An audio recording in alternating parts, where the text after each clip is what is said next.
buy medicine. I gotta buy medicine. Don't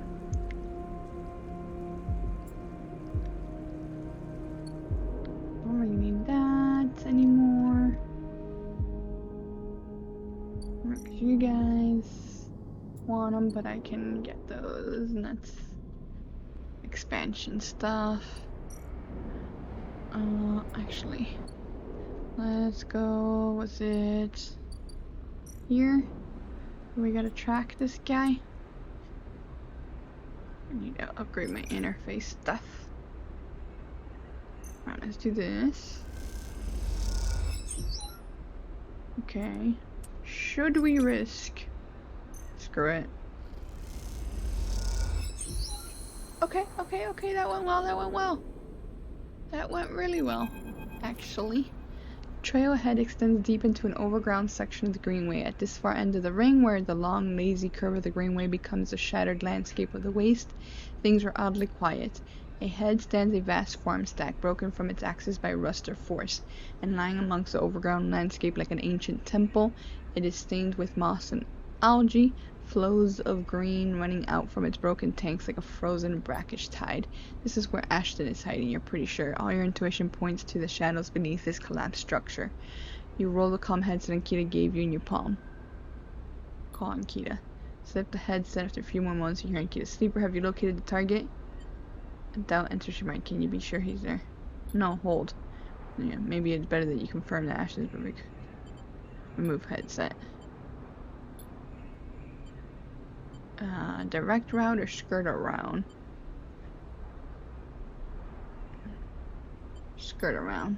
Set on the long road and head off towards the slow going there where the growth meets, but it's so concealed that you can barely see the glass roof high above. You follow the wall knowing it will lead you to the edge of the collapsed stack.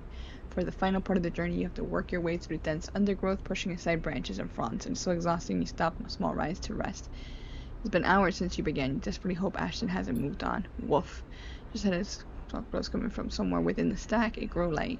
Still on after all these years, perhaps you take a little longer to rest and push on. Find a broken tank, broken glass. Hanging plants correct the light code into place. To reach the edge of the tank, you hear something, an echoing hiss like a hydraulic piston. You quickly move up to where the tank opens into the center drum and look over the edge. The vast drum is like a cistern with plants growing on all sides and wet mossy islands at its base. It is beautiful, and for a moment you can't see anything but tones of green. Then you see the sleeper. In a faint circle of light descending down through the drum, the sleeper lies slumped at an odd angle. They are surrounded by crates, and beside them, on one of the mossy islands, there's an object, a cylinder set on a tarp. It is connected to the sleeper's head. You flinch. Are they one of the others? One of the ones that escaped with you? You squint trying to recognize them. They're twisted, broken, open, wrong. You look away. Wait. You wait, unsure what to do. Your eyes fixed on the connection between them and the shipment. You think of what might be passing. Thoughts, memory, just data. Hear a sonic quiet hiss, then soft footsteps below you. Ankita enters, her sidearm in hand. She must have followed the signal from the headset. Has she been spying on you? You watch her step onto one of the mossy islands, the water around rippling as she does. The gunshot breaks with blanking out on eyes and hits Ankita's shoulder piece, the ceramic armor cracking but holding as she braces into the impact. Then she launches herself forward, the now activated armor launching her across the drum, and the shot goes wide before she reaches the cover of the crates beside the sleeper. Shit! You hear the shout from one of the tanks high in the far wall. Ankita reaches over and wraps a hand around the thick connection between the shipmine and the sleeper. What is she doing? Better come down or I'll rip this right out of their head, she screams at the wall. Tanks you shiver. Ankita, stop!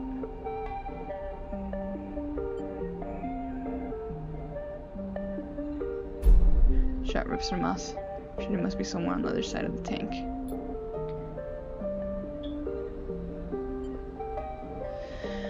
Oh boy, there's a long pause so you can hear the dripping of it got intense over here. It got intense. Ashton calls out. I'm coming down, Ankita. Don't do anything stupid, for God's sake. He appears at the far side of the drum, stepping through the shallow water, rifle raised above his head. Drop the gun. Throws it down in the moss. What are you up to here, Ashton, you sicko? You ripped my ship mine for what, some freakish experiment? She approaches with shaking hands, his eyes now fixed on the connecting bundle of wires, and Ankita still has hold of steady. Ankita, it isn't like that. I needed the ship mine. You have to understand. They would have died without it. What are you talking about? I don't give a shit why you ripped my ship mine and crippled my ship. I should put you down right now. Typical of you, Ankita. No curiosity. That's why I never asked for your help. You should only look after yourself. The sleeper up there, they are just bait, right? To draw me out. You trying to give me more reasons to shoot you? I love them, Ankita. I love them, and they were going to die. I knew you would never understand. Oh, don't do that, Ashton. Don't do that. Let the wires go, Ankita. Let us go. If you don't get out of my way, please. Can't let you take it, Ashton. You stole it from me. You left me for dead. You think I'm going to trust you after all that? I need them to survive. I'm going to take them now. I'm going to take the ship mine and go. Stop, Ashton. Stop. Blur of movement, a struggle, a shot, another. You recoil back behind the edge as they ricochet around the inside of the drum, the sound deafening you. When you crawl back to the edge, Ashton is bleeding into the water, the red and the green, and Kita standing at the center of the drum, the severed connection in her hand. The water drips endlessly, drip after drip after drip. You force yourself to look at the broken sleeper. There is no sign of life, of humanity. They're just another broken object among other broken objects, while all around living things grow and thrive. Kita finally looks back up at you, tears in her eyes. She begins to say something that might be sorry, but you're already gone. Oh no. And Kita, how could you? How could she?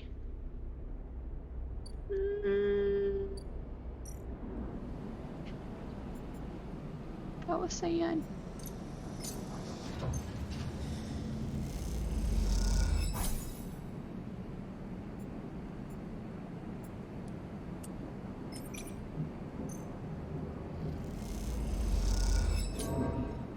Okay. I need medicine.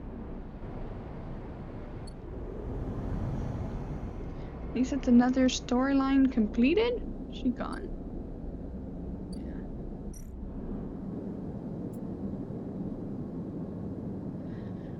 Woof, man. That was rough.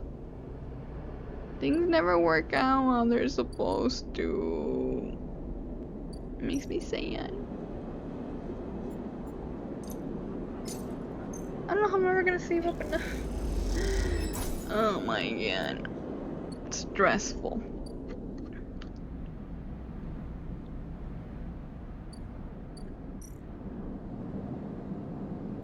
Stabilizer.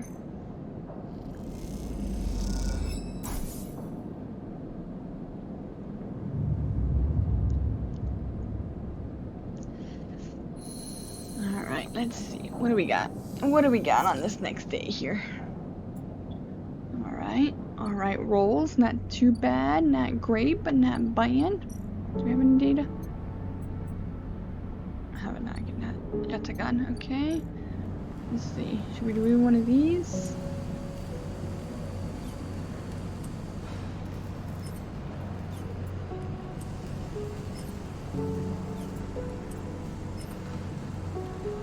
Should we do one of these? Sure. Just one of these. Okay. 4. Hope it goes okay. Alright, another 4. Ooh. Okay. Continue. What now? Each shift, a crowd of would-be workers gathers outside the shipyard, each of them clinging to a 4-digit number printed on receipt paper.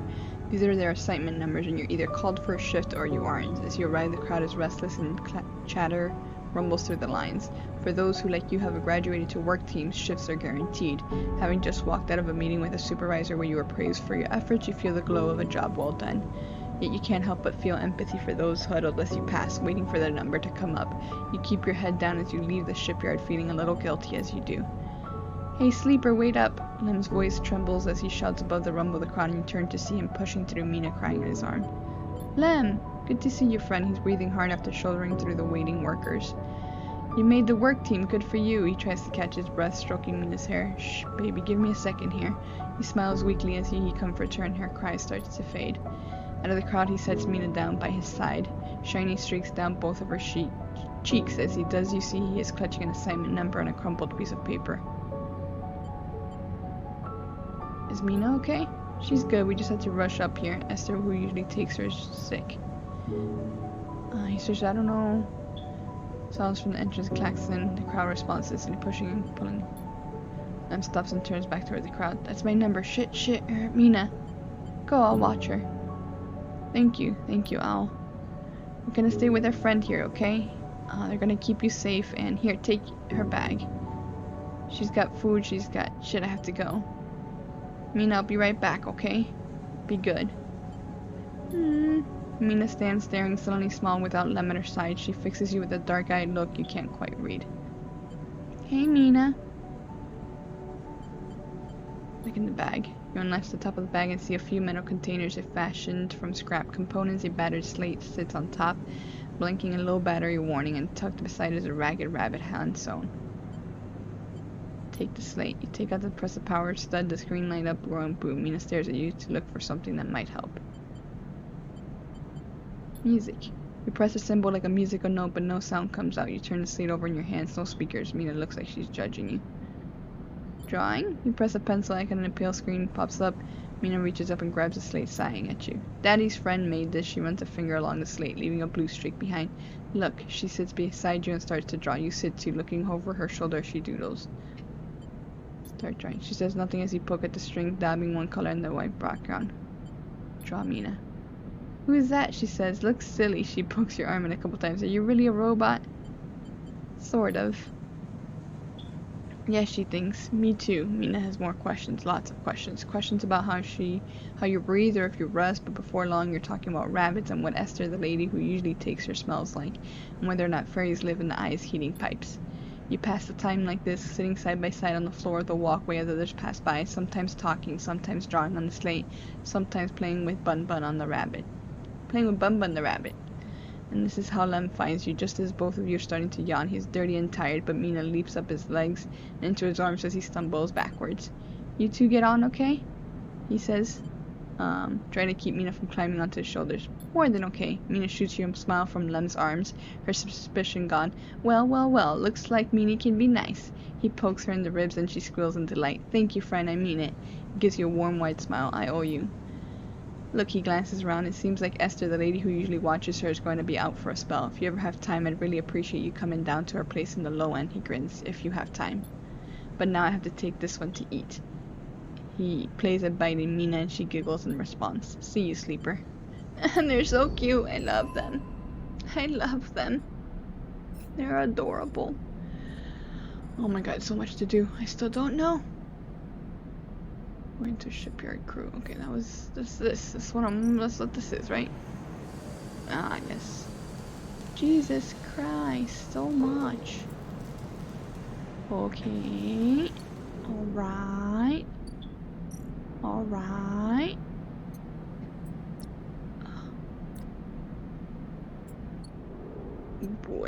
Oh boy, oh buddy, oh boy.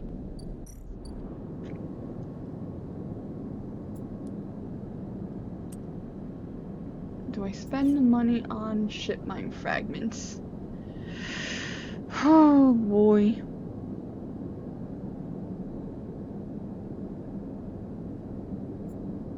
I mean, it'll be a while before they come back. I guess I can do it.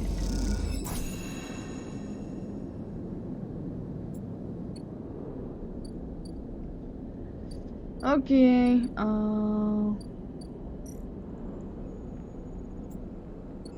okay.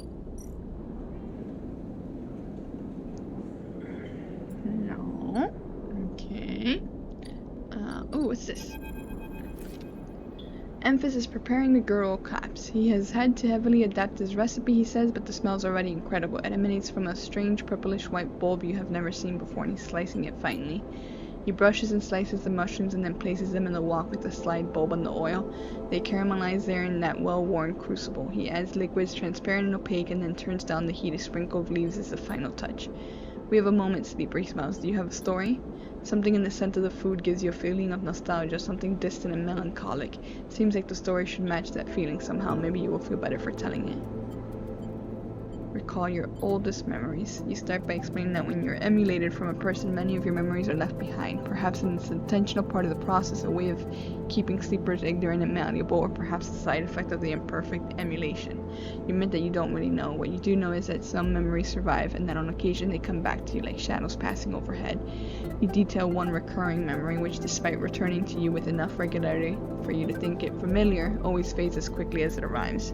You struggle to explain the feeling of being whole for a moment that comes with this memory, and then how that wholeness slips away to leave you feeling like you have forgotten something important, but just can't bring it to mind.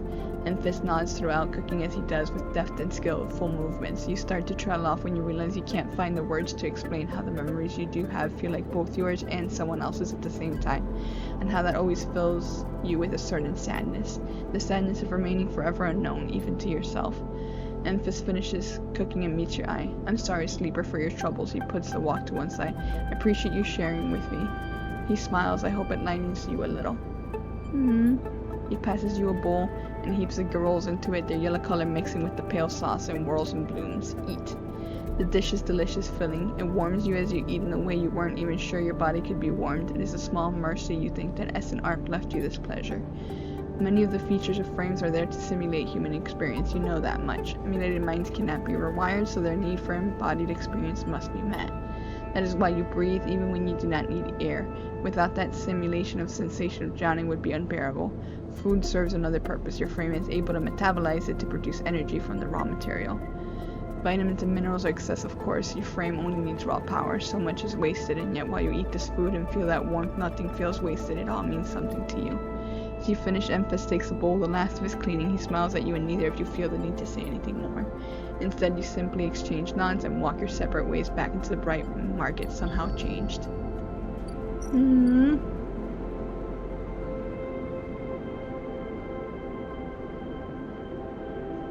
Yum.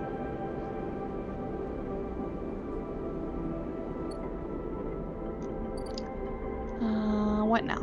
What's this? Oh, Mina's place.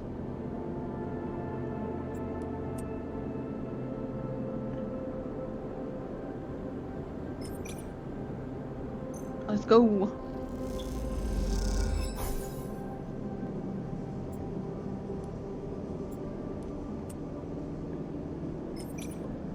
What's the worst that could happen, right?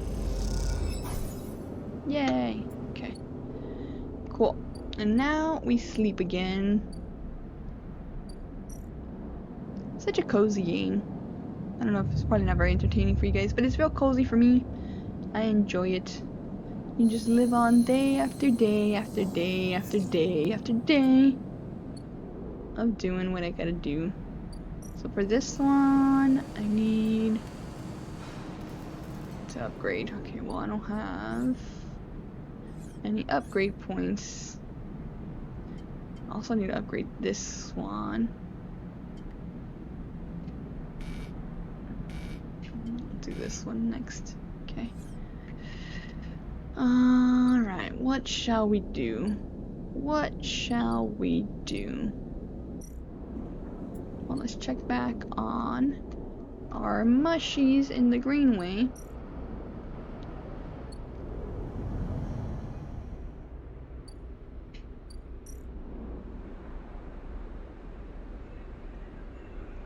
For anybody's, oh, here we go. Okay, yeah. Do one of these. Nice. Matsutake and club head caps. Alright, another one.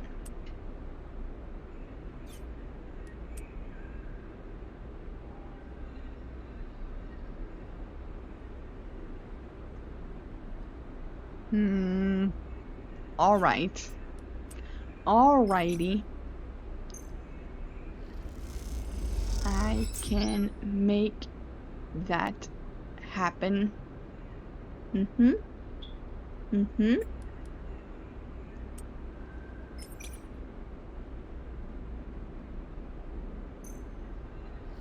Alrighty. Trixie.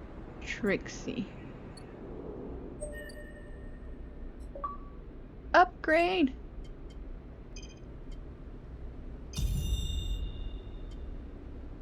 Yay!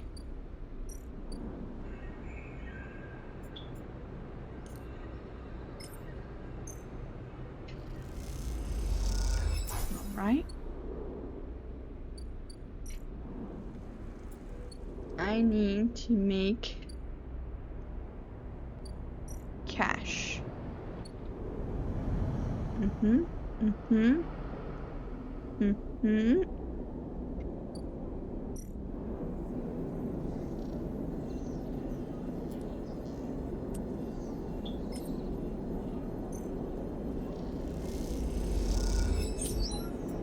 Nice.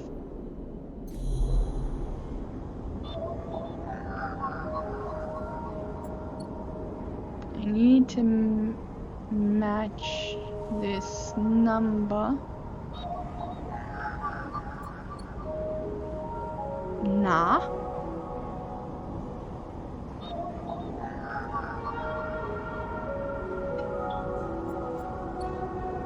Nah. Nah, Nuka, nah.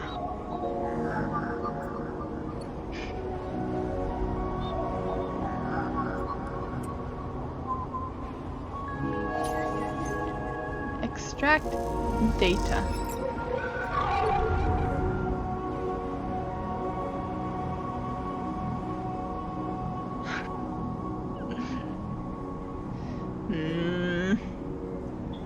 Kill ya Nukin.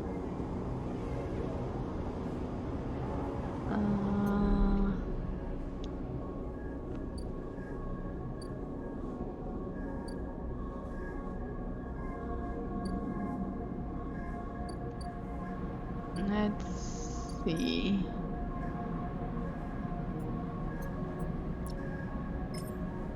Yatagan.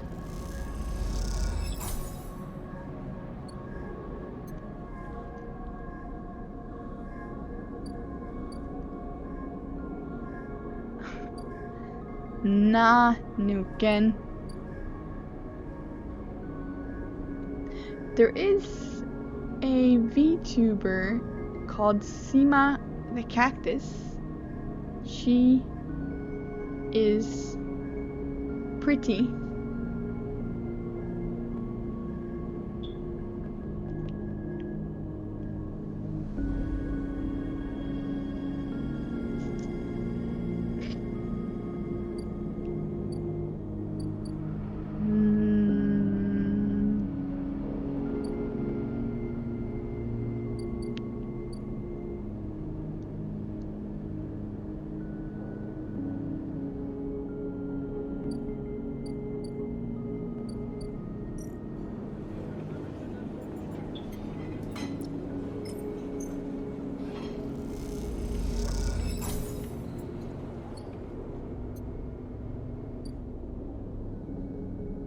Sleep time.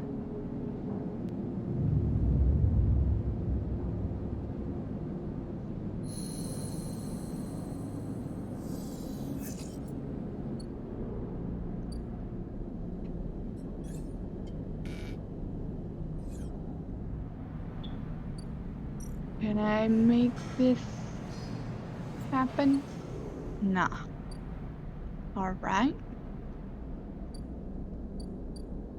Alright.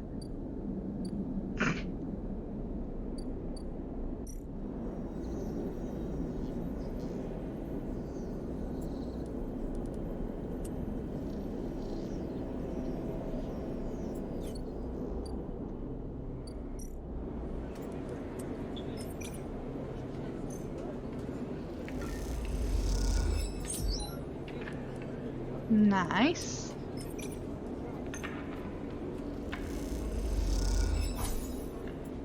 Not bad.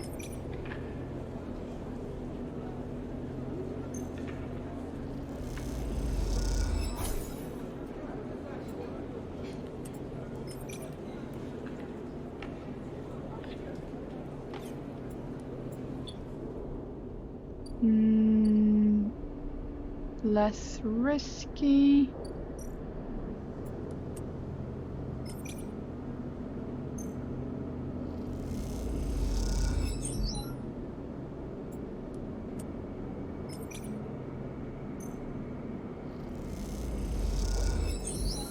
Alright.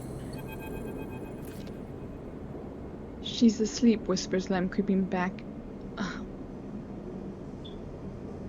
Tiny, sliding the shut as he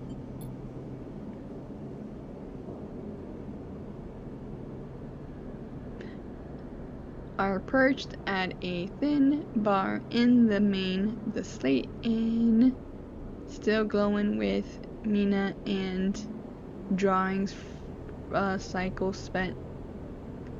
There's a ring the Mina has known, with stick figures standing its edge. The tar is drink. Okay. Aslem a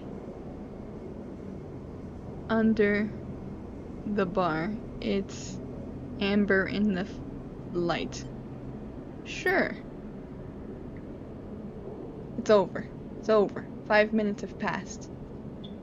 Okay, Len nods and glugs a few fingers into a couple of metal tumblers, then sits down with you at the bar. Cheers, he offers, and you clink the metal containers together. You know, we actually have something to celebrate this time around. Lem gives you a sideways look. I made the assembly team on side reel. He grins broadly. Clearly has been desperate to tell you all cycle. Amazing!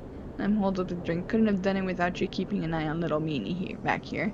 Lem shifts a little on his stool. He looks uncomfortable. How's our girl doing, Sleeper? Our girl? He said our girl! Oh my god! I haven't seen much of her these past cycles. Aw. Doing great. She misses her father. A little tricky. I want to say she misses her father so he feels better, but that might make him feel guilty. Doing great. Of course she is. He playfully squeezes your shoulder. She talks about you a lot, you know. Draws you. I'm glad she has a friend that isn't me. His eyes drift to the bedroom door. You okay? Can't take all the credit for Mina. She isn't actually mine. He gazes into the middle distance. Pulled her off of a refugee shuttle out by one of Ember's moons. The colony was falling apart for decades after Solheim collapsed, surviving on next to nothing. Eventually, some of the residents tried to make for the eye on these decrepit old shuttles. He slashes the drink around in his tumbler. They had no idea what they were doing. The one Mina was on decompressed halfway there. Everyone's space. The only reason she made it was someone sealed her in a weapon locker. She was ice cold when I reached her purple lips. He shivers. Once I picked her up, I wouldn't let go. The medics treated her with me still clinging to her. He takes his drink, still not sure why. He reaches over and refills his cup. We weren't exactly anybody's heroes, you understand. We were private military, hired in by Conway to protect their claims in the collapse. But once I got Mina, that was it. I quit. Got us dumped here. You saved her. I'm going to sound like an idiot now, but she saved me, and that's the truth of it. He looks around in the decaying unit, stained plastic, plating, and flickering lights. Me, I brought her to this. She was tiny, too small to know what she lost, but I can't stop thinking about it. He rubs his eyes dark with tiredness. What if our number doesn't come up in the draw, Sleeper? What then? The side row will sail off without a thought, leaving us here. What kind of life is that for her? You'll make it. Sorry, I know you don't have it any better. He looks at his cup and pushes it away down the celebration, right? Both of us on the team now. Both of us in with a chance. Together. That's right, we hold on together. Imagine all three of us riding the sidereal horizon out of here to a new world. He looks into his glass for a moment. I think I drank this too fast, he laughs. Lem stands and starts to clear the glasses into the auto wash. I need some sleep, friend. Me too. Alright, then he catches your shoulder as you turn to leave. Thank you, Sleeper. I mean it, from both of us. He pats your shoulder and you slip out into the dark of the walkway with thoughts of little Mina in your mind. Are we a couple now? Are we raising little Mina? Helped a friend and had fun with Bun Bun. Oh my goodness gracious. I love them. I love them. I still can't do this right. Gosh darn it. I need engineer +1. It's annoying.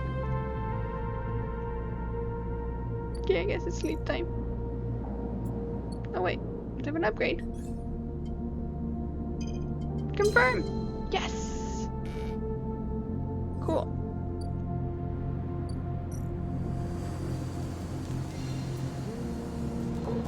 This is a lot. Each cycle you see another piece slaughter. Oh, that's... okay, we'll see. Let's sleep for now. Oh, complete active scenes. What active scenes? What you talking about, Willis? what active scene do I have?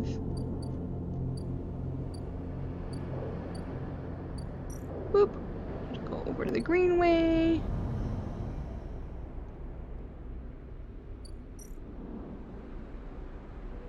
I need more spores. Ah, Ankita.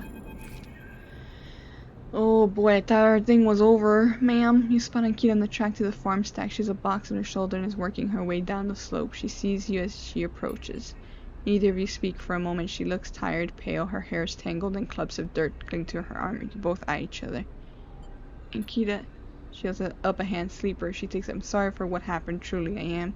She looks down. I'm sorry you ended up in the middle of this when all you have shown me is kindness. She rubs her face. I'm sorry. It's okay. She nods and looks up to stars. She stops herself. Thank you.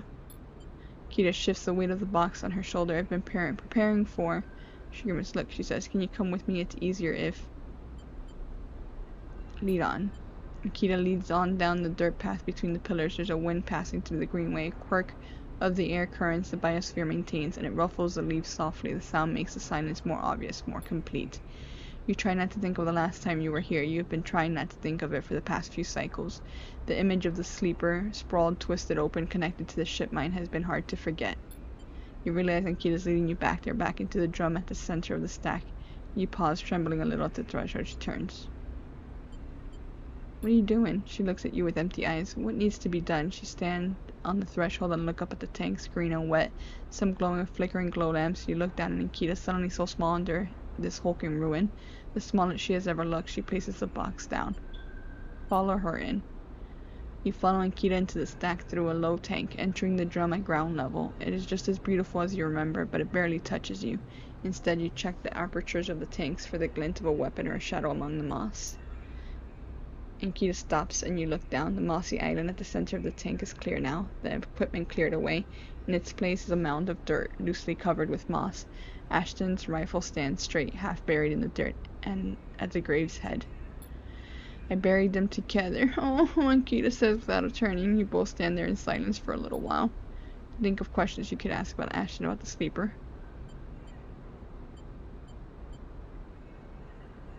How long did you know? She takes a moment to respond, and for a moment you think she won't, but then the words come gushing out. He signed on a while ago. He used to run recon for a corporate outfit, but he got sick of the pay. He joined the crew as a sniper, and the first few jobs were a breeze. He was so cold, disconnected. He always hit his marks. The last few jobs, though, he was different. I noticed that. We'd had a period of extended shore leave on the eye, and when he came back, he was changed. I assumed he just had too much time off. He was right. I never would have given him the ship mine. I wouldn't have believed him. I've had crew members double-cross me, undercut me, rat me out. That's the business. He wasn't a good person. None of us in this job are. This is how we die. Alone. She stops, not sure of what to add. It seems like she's reaching for something, but she can't quite get there. You feel that gap between you, and as you do it, it widens. The water drips, the moss trembles. You both stand in silence for a while longer. You both feel it, life creeping back in, the silence ending. Ankita shifts her weight and then starts to walk out. You follow her, suddenly eager to be back out in the open space of the greenway, to be away from this place forever. You stand outside and breathe the fresh air. You stare at the green leaves and the stars wheeling above them. That's it, says Ankita from somewhere behind you. You try to think of something to say but can't. Ankita puts a hand on your shoulder. You turn back to her. At least take this. She forces a hand of cryo chits into your hands. It's what I owe. She looks at you desperately. You look down at the metal bars. Ugly little things. Take the money or not?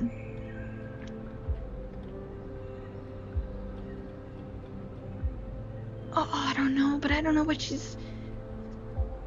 I mean, I want to be her friend. I forgive her. I shouldn't, but I do. I don't want her to feel like if I drop him, she's just gonna feel like she can't make it up and then we won't be friends anyway. You open your hand and let the chits fall to the floor. They clunk into the dirt and she does not pick them up. You turn without saying a word and continue up the track. She does not follow. Oh no, that's not what I wanted. As you walk up the rise, the wind picks up and the leaves shudder. You don't, Nukin. You just deal with the cat.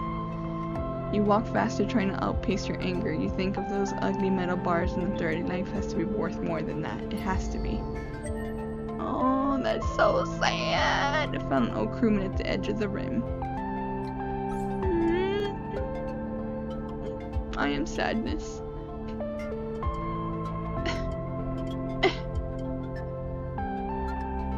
Ooh, self-repair, that's actually pretty good. We roll all of your dice once per cycle. Buddy. What do I do? What do we upgrade? Oh, these are worth 2. So I can only... We'll do this. We'll do this.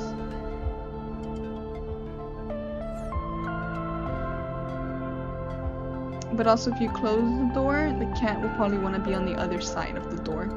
So you could do that. You could try that.